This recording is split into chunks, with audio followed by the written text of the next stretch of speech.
हिंदी विभाग में आपका स्वागत है। जैसे कि आप देख ही रहे हैं, इसमें हमारे हिंदी साहित्य के कई महान कवि हैं, जैसे कि संत कबीर जी, सूरदास जी, तुलसीदास जी, सुभद्रा चौहान जी, महादेवी वर्मा पंत जी, मुंशी प्रेमाचंद, सरोजनी नायडू, जयशंकर प्रसाद, इन सभी ने हमारे हिंदी साहित्य को कई महान कविताएं दी हैं।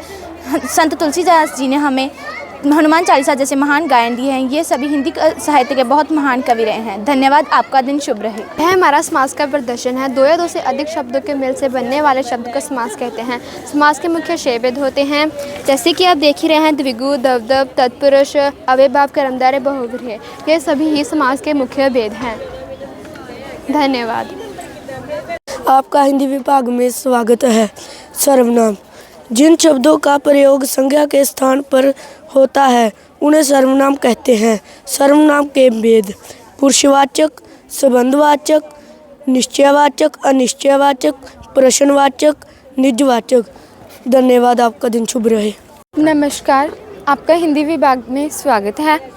संधि: 2 स्वरों के मेल से होने वाले परिवर्तन को संधि कहते हैं। संधि 5 प्रकार की होती है: दीर्घ संधि, गुण संधि, वृद्धि संधि, यन संधि और अयाद संधि। धन्यवाद। आपका दिन शुभ रहे। हिंदी विभाग में आपका स्वागत है। हिंदी विभाग में आपके स्वागत है। ये लिंग है। शब्द के जिस रूप से यह पता चलता है कि यह पुरुष जाति का या स्त्री जाति का उसे लिंग कहते हैं। जैसे माली मालिन, दर्जी दर्जिन, लड़का लड़कियाँ। नमस्ते, आपका हिंदी विभाग में स्वागत है। ये विलोम शब्द है।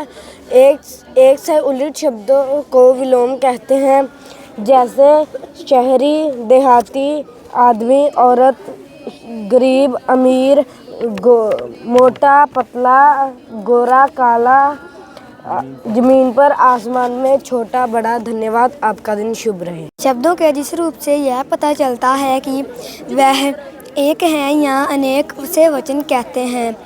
जैसे कुत्ता, कुत्ते, पेंसिल, पेंसिलें, बस्ता, बस्ते, चादर, चादरें। धन्यवाद। आपका दिन शुभ रहे।